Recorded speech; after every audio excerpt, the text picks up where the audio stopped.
안녕하세요. 건기업 문제집으로 인사드립니다. 제3회 실전 모의고사 마지막 76번부터 100번까지 보도록 하겠습니다. 76번 대상자의 1일 소변량이 400이었다. 이것의 의미는 우리가 하루 소변량 400 이하는 핍뇨라고 이야기하고 100 이하는 무뇨라고 이야기합니다. 그래서 이것은 우리 체내에 노폐물 배설이 어려운 것으로 보이기 때문에 2번을 선택할 수 있습니다. 77번 자연 배뇨 간호로 알맞지 않은 것은 소변 보는 것을 힘들어하는 환자에게 자연 배뇨를 유도하기 위해서는 가림막을 치고 프라이버시를 지켜주며 따뜻한 변기와 물 흐르는 소리, 그리고 따뜻한 물을 회음부에 부어주는 것이 도움이 됩니다. 그리고 수분 섭취를 권장하는 것보다는 이런 유도 방법을 쓰는 것이 중요하고 수분 섭취를 할지 말지는 의사와 상의하는 것이 중요합니다. 78번 요추천자 후 두통을 예방하기 위한 자세는 우리가 요추천자를 하고 나면 이제 뇌 척수액을 뽑아내는데 이것이 누출이 되게 되면 두통을 일으키기 때문에 3시간 동안 앙하이를 취해주는 것이 중요합니다. 그래서 우리가 요추 천자를 하기 위해서는 이렇게 새우등 자세를 한 상태에서 채취를 하게 되는데요.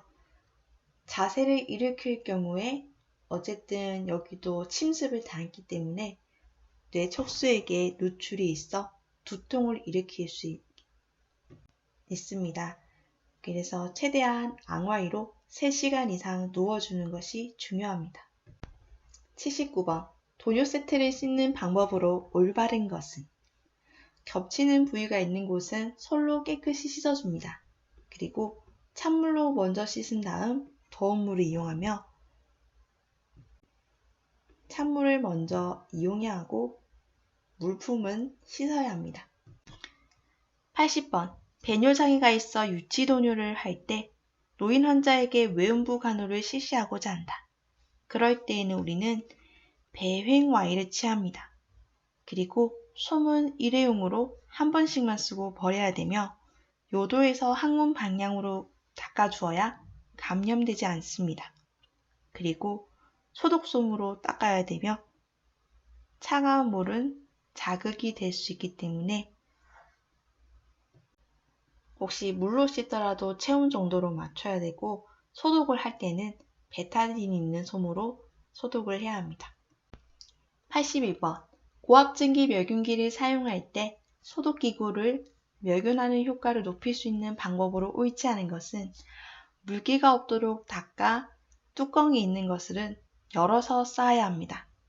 그리고 증기가 침투할 수 있도록 쌓아야 하며 거꾸로 놓아 물이 고이지 않도록 해야 하고 뚜껑이 있는 것은 열어두어야 합니다.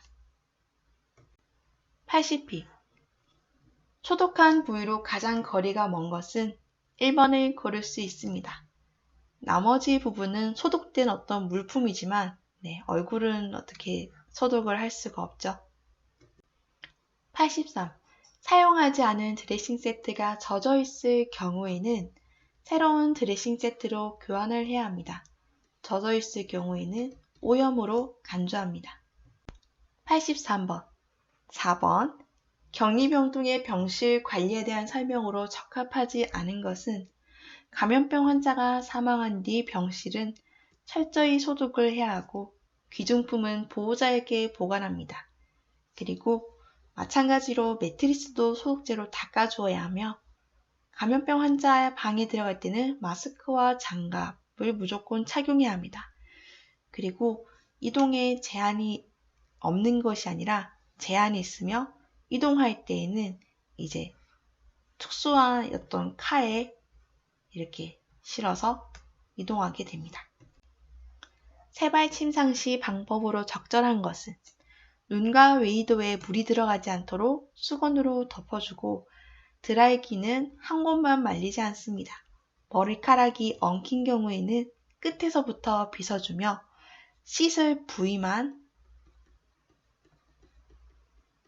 타리에서 씻어야 되고, 손톱으로 머리카락을 세차게 자극해줄 경우 손상의 위험성이 있습니다. 86번. 물 씻기에 적당한 물은 미지근한 수돗물로 씻어도 되고, 손 씻기를 할 때는 손바닥과 손가락의 마찰이 중요합니다. 피지가 유해가 되며 미생물을 제거하는 데 효과가 있습니다. 87번. 통목욕을 하던 환자가 실신했을 때에는 물을 빠지게 하고 머리를 낮게, 다리를 올려주는 자세를 취합니다. 그리고 예전엔 사진에서 본 것 같은데 그런 자세도 있더라고요. 이렇게 욕조에 있으면 이렇게 다리를 모르고 이렇게 막 웅크리는 자세? 이것도 도움이 된다고 들은 것 같아요. 88번. 의치를 관리할 때 주의해야 할 것은 뜨거운 물과 건조한 곳에 놓게 되면 의치가 변형을 일으킵니다. 그리고 식사할 때뿐만 아니라 말씀을 하실 때도 넣어도 되고, 알코올은 자극이 되기 때문에 일반 물에 넣어도 괜찮습니다. 그리고 세면대에 젖은 수건을 깔고 세척해 주어야 합니다. 89. 오른쪽 다리 골절로 인해 목발 사용법을 교육시킬 때 3점 보행되는데, 이것은 양쪽 목발을 앞으로 내밀 때 불편한 발이 함께 갑니다. 그리고 나서 건강한 발이 따라오는 것을 3점 보행법이라고 합니다. 90번. 침상보조기구에 대한 연결 내용으로 알맞지 않은 것은 1번 대전자 두루마리는 우리가 여기 옆쪽에 길게 놓는 것을 뜻하는데 고관절의 외회전을 방지하고 1번의 발 지지대는 척추의 선열이 아니라 족저 굴곡을 예방합니다. 우리가 풋 드롭이라고도 이야기를 하는데요. 이렇게 그러니까 이게 사진을 눕혀보면 사람이 누운 상태에서는 중력에 의해서 이렇게 발끝이 내려가게 되죠. 이 상태로 오래 계시게 되면 나중에 일어나려고 할 때는 까치발로 걸으시는 경우가 있다고 했습니다. 그래서 이렇게 발 지지대를 통해 이렇게 족저 굴곡이 되지 않도록 수직으로 만들어 놓는 것을 뜻합니다. 91번. 여성 환자의 인공도뇨시 방법으로는 외과적 무균수를 취해야 합니다. 그리고 누운 상태에서 다리를 구부리는 배행와이를 취해주고, 요관을 삽입할 때는 복부에 힘을 주지 않습니다. 그리고 대, 소, 요도 순서로 닦으며 한쪽 손으로는 대음순을 벌려 다른 한쪽 손으로 손을 집어 닦습니다. 92번. 온열요법의 금기증 환자는 4번입니다. 우리가 혈관을 확장시키거나 이완시키고 환홍을 촉진시킬 때는 온열요법이 좋지만 단점으로는 염증을 퍼뜨릴 수 있기 때문에 이와 같은 환자는 금기해야 합니다. 93번. 일반 소변 검사를 받을 때 첫 소변을 버리고 받습니다. 그래서 중간 소변을 받는다라고 하는데요. 그 이유는 우리가 첫 소변을 누게 되면 그 요도구에 끼어있던 세균들이 먼저 이렇게 나오기 때문에 검사물에 이상이 생길 수도 있습니다. 그래서 중간 소변을 받아야 이 요도구 세균에 의하지 않은 검사 결과가 나오기 때문에 첫 소변을 조금 버리고 중간 소변으로 받아달라고 해야 합니다. 이게 사실은 남자분들은 되게 쉬울 것 같은데 여자분들은 참 힘들죠, 이게. 이게 막 내만 겁지가 않아가지고 저만 그런가요? 근데 이게 하다 보니까 또 막 잘 되더라고요. 그죠? 94번. 지하철에서 50대 후반 남자가 쓰러져 있을 경우 심폐소생술을 하던 중 제세동기가 왔을 때에는 먼저 전원을 켜야 됩니다. 그래서 뭐 패드 붙이거나 뭐 이제 이걸 잠깐만요. 심장 리듬을 분석할 때 하는 말을 먼저 하기보다는 일단 전원을 먼저 켜고 그 다음 패드를 붙이는데 이 패드는 오른쪽 쇄골, 왼쪽 가슴 아래에 붙여야 됩니다. 그리고 심장을 분석할 때에는 모두 물러나라고 해야지 사람이 이제 이렇게 건드리고 있으면 이게 심장 리듬이 잘 안 됩니다. 그리고 제세동이 필요합니다라는 음성 메시지를 들은 다음 바로 쇼크 버튼을 누르는 것이 아니라 그 제세동 버튼이 있어요. 그래서 그 버튼이 깜빡일 때 눌러주시면 됩니다. 네, 여기 설명이 잘 되어 있는데요. 일단 전원을 켭니다. 그리고 두 개의 패드를 부착하는데 오른쪽 쇄골 아래 그리고 왼쪽 가슴 겨드랑이 여기 사이를 붙여줍니다. 그리고 심장 리듬을 분석할 때는 사람이 닿지 않도록 해야 하며 제세동을 실시할 때에도 이제 주변 분들이 이 환자분을 만지지 못하도록 해야 합니다. 그리고 버튼이 깜빡일 때 눌러주고 즉시 심폐소생술을 실시해야 합니다. 95번. 전신에 심한 화상을 입고 응급실을 통해 중환자실에 입원한 환자의 침상으로는 크레들 침상을 예를 들 수 있습니다. 이제 이렇게 크레들 침상은 비닐하우스 틀처럼 생겼는데요. 화상 환자분들은 자극에 예민하기 때문에 침구의 무게를 덜어주는 효과가 있습니다. 96번. 치료적 의사소통의 기본 요소로 알맞은 것은 우리가 항상 이야기하는 공감과 경청, 그리고 우리가 라포 형성이 중요하다고 하는데요. 서로 신뢰감을 가지고 친근감을 가지며 상담을 할 때 필요한 요소라고 볼 수 있습니다. 97번.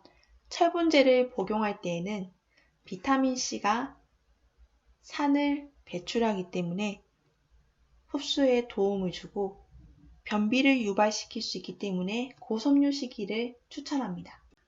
그리고 까만색 변이 나올 수 있다고 설명을 드리며 액체 제제를 먹을 때에는 반드시 빨대가 필요합니다. 왜냐하면 치아도 까맣게 변할 수 있거든요. 그리고 철분제는 공복 시에 잘 흡수가 되기 때문에 식사 시에 함께 복용하지 않습니다.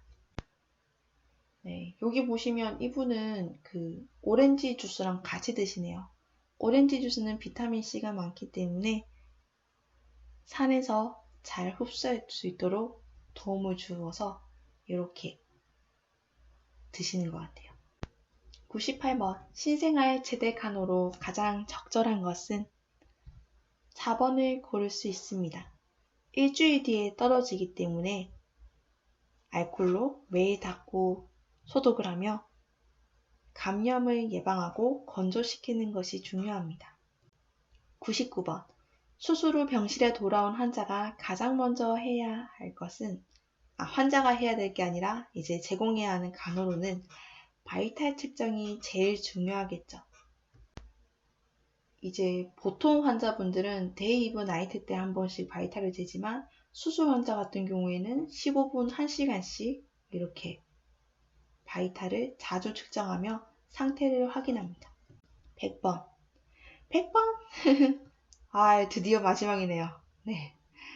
자, 골관절염 환자가 아침이면 손이 아프고 붓는다고 한다. 이때의 간호로 적절한 것은 골관절염은 조조강직이라고 해서 아침에 통증을 많이 호소하는데요.